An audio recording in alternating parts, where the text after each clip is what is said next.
ഡൽഹിയിൽ നീറ്റിൻ്റെ പേരിൽ കേന്ദ്ര വിദ്യാഭ്യാസ മന്ത്രി ധർമ്മേന്ദ്ര പ്രധാൻ രാജിവെക്കണമെന്നാവശ്യപ്പെട്ടുകൊണ്ട് കോക്രോച്ച് പാർട്ടിക്കാർ ജന്തർ മന്ദറിൽ നടത്തുന്ന സമരത്തിനിടെ നാടകീയമായിട്ടാണ് പ്രതിപക്ഷ നേതാവ് രാഹുൽ ഗാന്ധി ഈ സമരത്തിലേക്ക് ഇറങ്ങുന്നത്. പക്ഷെ അദ്ദേഹം നേരെ പോയത് പ്രധാനമന്ത്രിയുടെ വീട്ടിന് മുന്നിലേക്കാണ്.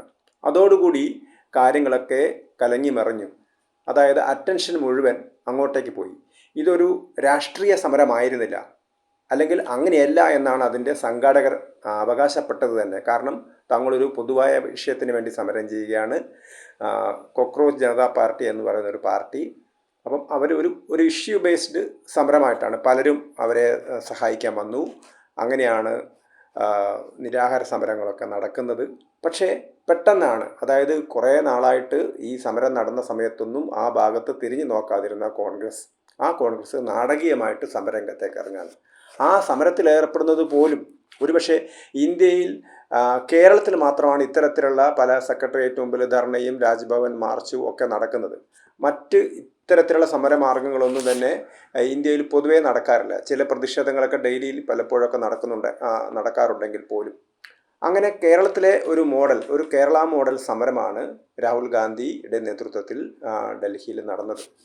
ഇവിടെ പക്ഷേ അദ്ദേഹം ജന്തർ മന്ദറിലേക്ക് പോയില്ല എന്നുള്ളതാണ് അവരുടെ പരാതി, ആം ആദ്മി പാർട്ടിയുടെ ഒക്കെ പരാതി. കാരണം ആം ആദ്മി പാർട്ടിയാണ് ഏറ്റവും അധികം ശക്തമായിട്ട് ഈ സമരത്തെ പിന്തുണച്ചത്. ഒന്ന് ആം ആദ്മി പാർട്ടിയും, ഒന്ന് ചന്ദ്രശേഖർ ആസാദിൻ്റെ പാർട്ടിയും, പിന്നെ സമാജ്വാദി പാർട്ടി.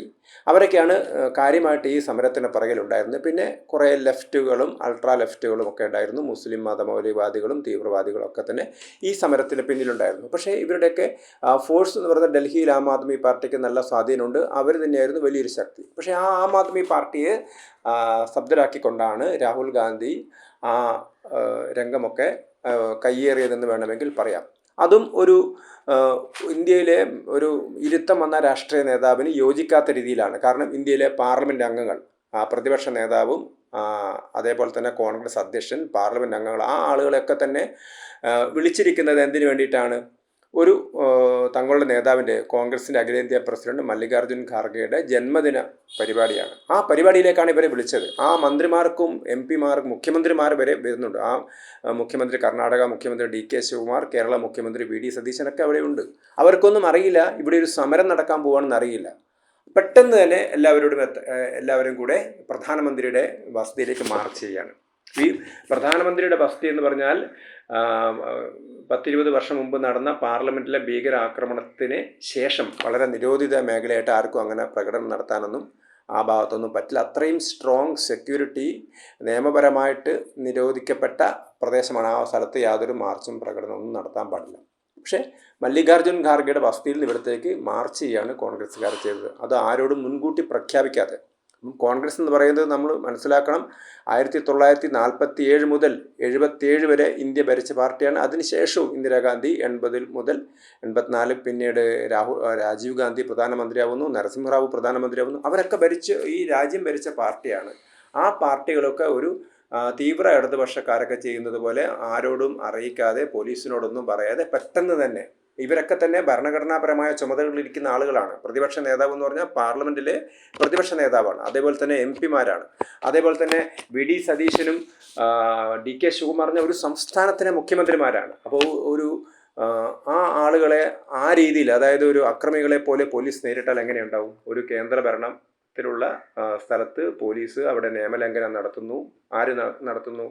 ഒരു മുഖ്യമന്ത്രി, മറ്റൊരു സംസ്ഥാനത്തെ മുഖ്യമന്ത്രി നടത്തും, അദ്ദേഹം സ്വാഭാവികം അറസ്റ്റ് ചെയ്യും. അപ്പോൾ അതൊരു ഭരണഘടനാ പ്രശ്നം, അല്ലെങ്കിൽ നമ്മുടെ ഒരു സാധാരണഗതിയിൽ തന്നെ നമുക്കത് മനസ്സിലാക്കാൻ പറ്റാത്ത രീതിയിലേക്ക് കാര്യങ്ങൾക്ക് എത്തിക്കും. അങ്ങനെയുള്ളൊരു രീതിയാണ് ആര് ചെയ്തിരുന്നത്?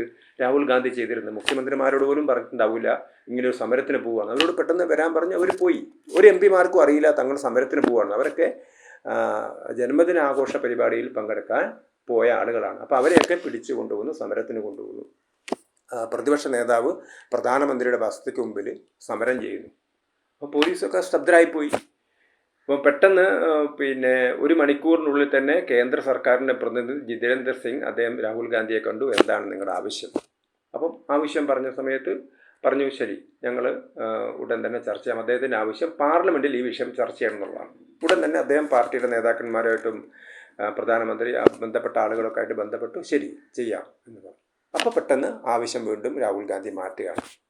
അതേപോലെ തന്നെ അദ്ദേഹത്തോട് പറഞ്ഞു, നിങ്ങൾ ഇവിടെ സമരം ചെയ്യാൻ പാടില്ല, ഇത് നിരോധിത മേഖലയാണ്, നിങ്ങൾ ഈ ഉത്തരവാദപ്പെട്ട ഒരാളാണ്, ഇവിടെ ചെയ്യാൻ പാടില്ല എന്ന് പറഞ്ഞ സമയത്ത് സമരം എവിടെ ചെയ്യണം എന്ന് ഞാൻ തീരുമാനിക്കും എന്നാണ് അദ്ദേഹം പറഞ്ഞത്.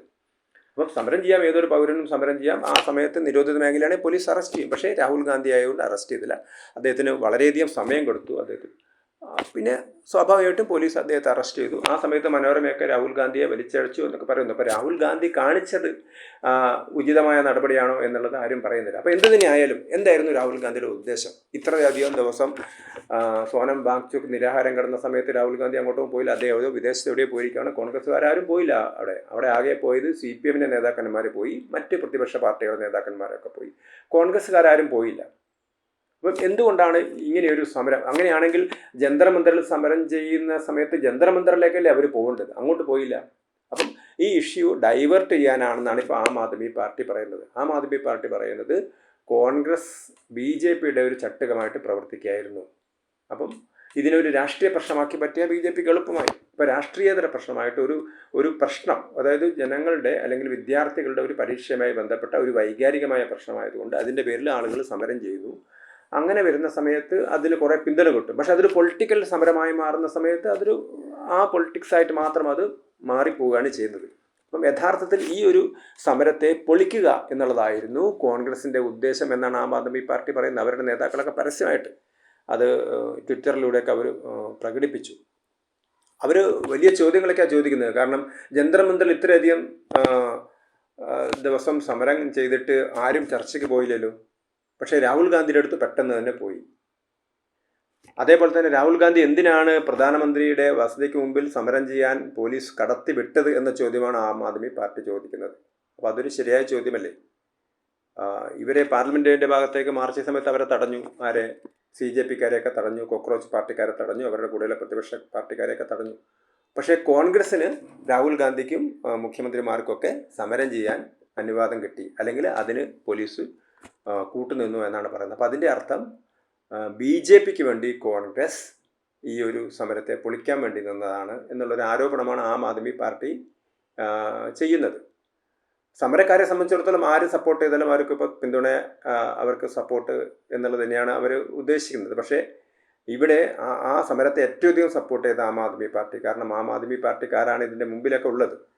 ഈ പാർട്ടിയുടെ CJPയുടെ നേതാവ് തന്നെ പഴയ ആം ആദ്മി പാർട്ടിക്കാരനാണ്. അദ്ദേഹം പിന്നെ അമേരിക്കയിലൊക്കെ പോയതായിരുന്നു. ഇപ്പോൾ കാര്യങ്ങളൊക്കെ നമുക്ക് മനസ്സിലാവുന്നത് ആം ആദ്മി പാർട്ടി ഉദ്ദേശിക്കുന്നത് പോലെയാണോ കോൺഗ്രസ് ഇത് ചെയ്യുന്നത് എന്നുള്ളതാണ്. അല്ലെങ്കിൽ കോൺഗ്രസ് എന്തായിരിക്കണം? ഒരു പ്രതിപക്ഷത്തിൻ്റെ റോൾ മറ്റൊരു ചിലർ എടുക്കുന്നു. തങ്ങൾ ഇന്ത്യയിലെ പ്രധാനപ്പെട്ട പ്രതിപക്ഷമാണ്, തങ്ങൾക്ക് യാതൊരു റോളും ഇല്ല. ആ റോളൊക്കെ തന്നെ ചെറുപ്പക്കാരായ ചില ആളുകൾ തട്ടിക്കൊണ്ടുപോയിരിക്കുന്നു. അവരുടെ കൂടെ ആം ആദ്മി പാർട്ടിയും സമാജ്വാദി പാർട്ടിയും അതേപോലെ തന്നെ പാർട്ടികളൊക്കെ, ഇടതുപക്ഷ പാർട്ടികളൊക്കെ ഉണ്ട്.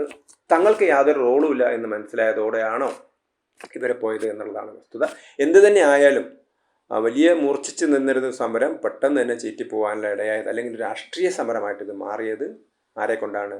രാഹുൽ ഗാന്ധിയെ കൊണ്ടാണ് എന്നുള്ളതാണ്. അത് എല്ലാവർക്കും മനസ്സിലായി. പക്ഷേ മറ്റൊരു അർത്ഥത്തിൽ ആം ആദ്മി പാർട്ടി പറയുന്നത് BJPക്ക് വേണ്ടി കോൺഗ്രസ് ഇത്തരത്തിലൊരു കാര്യം ചെയ്യുകയായിരുന്നു എന്നുള്ളൊരു ആരോപണമാണ് ഇപ്പോൾ ആം ആദ്മി പാർട്ടി ഉന്നയിച്ചിരിക്കുന്നത്.